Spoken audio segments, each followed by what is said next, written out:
This video is going to teach you 6 advanced words that make even a native sound incredibly well read. So, if you're up to the challenge, then get ready to sound like you've just eaten a dictionary. You're watching Real English with Real Teachers. Real Teachers. I want to stress though that as the name of our channel suggests, we aim for real English, meaning language that is used among natives and used fairly regularly. These words I'm about to teach you aren't necessarily used day to day in my experience. I personally have a mixture of well-educated to not so well-educated friends and family, and while my aunties who are quite academic would probably slap me on the wrist for not knowing this language, quite a few of my friends would also be in the same boat as me and would need to get a dictionary out if they wanted to continue a conversation with someone who used some of these words. Not all of them, some of them are fairly easy. So now I've warned you, if you're ready to get into these big words, join me and my imagination to uncover these hidden gems in a story. All right, let's get some story cubes in here. I think we need some subjects. All right, let's see, what have we got? We've got a cruise ship. Okay, cruise ship. A cactus plant, a tie, a rather large magnet, and a thumbs up, and a radio signal. Okay, let's see what we can do with these.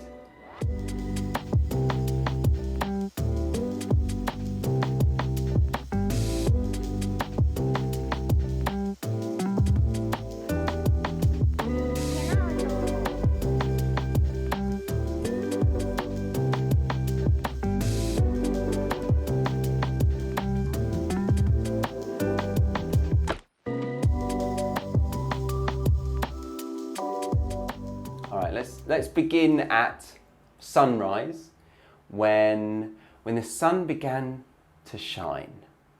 When the sun began to shine across the desert, not desert, desert, it woke a little cactus up. In fact, it startled this little cactus as it was enjoying a deep sleep in the shade, which helped distract from his unbelievable thirst. Yes, his thirst. Oh, he was so thirsty. But he certainly wasn't going to sit there and bemoan about it all. It's just not the kind of plant he'd been raised to be. No. So he woke up, put on his tie, and got ready for the day. It was a big day. It was a big day. Oh, yes, it was. Yes. He had been sent word via radio that he was to expect some people. And not just any old folk. These were some intrepid explorers. These travellers had been some places, I tell you. They'd been to the mouth of a volcano, to the peak of a very tall mountain, and had arguments with all of their mother-in-laws. They were brave people. So this cactus was ready to give them anything and everything. He was ready to pander to their every need. Yes, he was. This group of intrepid travellers were pulling into the coastline of the desert on board their cruise ship. And while this was indeed a controversial decision to dock the ship after having heard of a spate of deaths due to a certain outbreak of a virus that shall not be named, they docked. They got off with their heavy backpacks on their backs, with those little straps around their waist.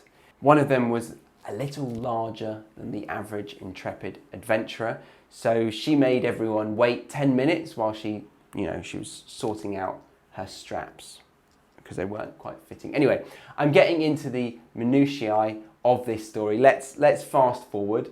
So they arrive 3 days later, exhausted at where they want to be, but hopeful as they could see a field of cacti on the horizon. Yes, the plural of cactus is cacti or cactuses, either or. They could see these cacti on the horizon. They were very excited as they had heard great things about this green guy named Confucius Cactus. You know, in this chaotic world they were currently in, no one knew what the future was going to look like. Was it going down the toilet? Was it being totally exaggerated by the greedy news reporting channels? Well, these guys were about to find out, you know, what the future had in store for them. So they gathered around this Confucius Cactus, waiting for enlightenment. And then they saw it. They saw it. They actually saw the enlightenment upon them. What the hell was it? Good question. Confucius Cactus was giving them a big thumbs up. The message was far from abstruse. They left happy and confident that the world they once knew was coming back to them. The end. And by the way, they found the field of cacti using a big fat magnet.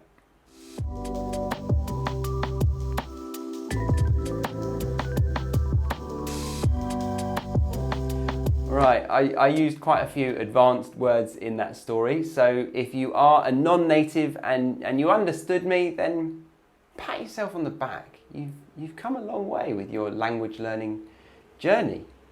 Very good. So there were 6 advanced words in that story that I wanted to focus on today, which I will go ahead and break down for you after a quick word from our sponsor. So today's video is sponsored by Movavi Screen Recorder. These guys approached us saying that they have a lot of teachers and students using their software, and right now it's probably more important than ever to be tech savvy, especially if you are working from home. So this program allows you to record full HD screen recordings of webinars or live streams or pretty much anything you want to capture that is currently showing on your computer, so that you can watch it later and even edit it and play around with it. And I've had a go on it, and the interface is very straightforward, or we could say dummy proof in fact, meaning even teachers who still find themselves picking up a piece of chalk over a laptop to teach their class will be able to use it comfortably. They have some extra features which could be very useful for you. You can make GIFs and share them on social media. You can schedule a recording and use the program offline. And you can also select the recording quality of your choice. So if you often feel like you wish you were able to re-watch something, reuse it, or repurpose some of the bits of online content, maybe for educational purposes, then this is a well-designed program that you might want to use. So you can try it for free for 7 days, and then if you like it, you can use our coupon code RECORD2020 to get a 20% discount. Hey, that's better than a kick in the teeth, isn't it? All right, let's get to the vocabulary, shall we? Number 1, the verb bemoan. To bemoan about something. You know, in the story I said the cactus wasn't going to start bemoaning about how thirsty he was. You know, he's a tough cactus. I respect him, you know. So this word bemoan, this verb bemoan, means to complain or show sadness about something. Another example could be the viewers were bemoaning the terrible standard of free English education on YouTube. I noticed that when you try to collocate this, if you can replace it with complain about in the sentence and it looks right, then you've probably used it in the correct way. Number 2, the adjective intrepid.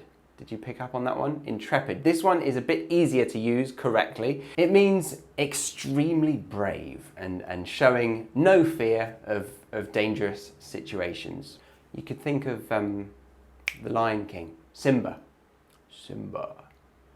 Simba! When he was a little baby cub and trying to impress the female lion, feline. Nala. Nala, yes. He was at the elephant graveyard and he said, I laugh in the face of danger. So this word is often joined at the hip with a noun like adventurer, explorer, traveller. But I've also seen it with mass nouns like journalism, I've seen, or I suppose you can have it, you can have an intrepid spirit. So yeah, intrepid, done. Number 3, to pander to somebody or something.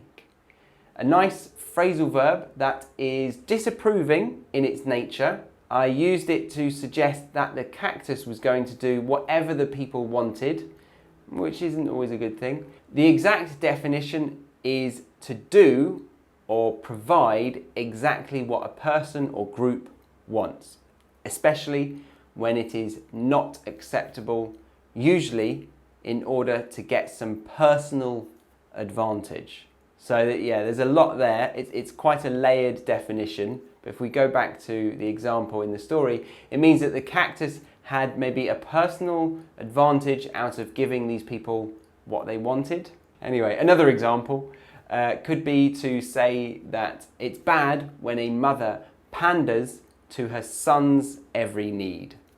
Or political leaders usually end up pandering to big businesses. All right, number 4, the noun spate, which is usually used in the singular form. Police are investigating a spate of burglaries in the area. So a spate of something, it means a larger than usual number of events happening at the same time. And this is also more associated towards unpleasant things. It's not exclusive to unpleasant things. You might hear it towards positive things, but you know, generally speaking, it's a negative. It's an unpleasant things. How did I use it? Oh yeah, a spate of deaths due to a virus. So yeah, very negative. Very negative. There you go. A spate of something. Number 4, complete. Number 5.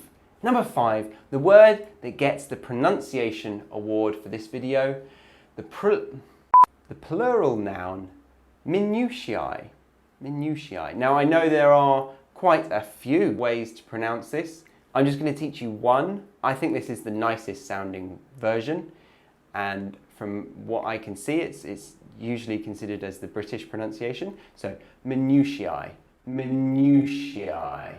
Minutiae. So all of the words that I've said so far, I've heard and attempted before in my years of using the English language, but this is actually a genuine new word to me. I know many English natives and perhaps non-natives will scoff at me for admitting that, but this one was not in my lexicon this time last year.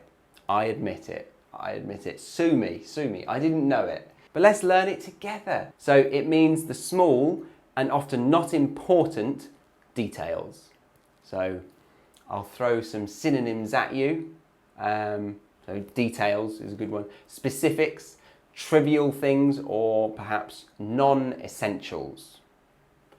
I used to often wish that my father wouldn't get into the minutiae of his golf game when he came back to tell me about it. Now though, I can't travel to see my family. I'd do anything to hear him tell me all about his day on the golf course. Oh, I'd say, Father, give me the minutiae of your game. Did you clean your clubs? Was your wrist okay? How was your knee? And has your recent golf lesson helped your swing? Oh, the minutiae of his golf game. Oh, how I miss it. Number 5 done. All right, the last one of the day. Number 6, here we go. The formal adjective abstruse. I believe I said the message was far from abstruse. You remember the cactus gave a thumbs up, which is, it's pretty clear and obvious, the message. It's a positive thing. So the opposite of clear and obvious is abstruse. It is difficult to understand. Difficult to understand. I hope these definitions are not too abstruse for you and that you feel ready to write your own examples using them in the comments below to get active with these new words and practice the correct collocations, because as I have personally found, there is absolutely nothing worse than using a big fancy word incorrectly. You try to look all academic and then a friend says, "Don't think you're using that word right, Charlie." Oh, terrible, terrible moment. So I hope that this video is far from abstruse. I should say I've mainly heard this being used when talking about things like maths or spirituality. I guess because, well, they're both fairly hard to understand. So yeah, hope you found those useful. If you did, then the best way you can let me know that you did like these is by sharing the video with your social networks. That's a big one, sharing is caring. If not, leave a comment below telling me what you liked, and if you don't have time to comment, then just give me a thumbs up. That way I will still know that this kind of content is useful and I can make more of it for you advanced guys wanting to keep pushing your limits. All right, see you in the next video. Bye-bye for now. And don't forget to follow us on Instagram to get more day-to-day posts and stories helping you learn English in more dynamic and interactive ways.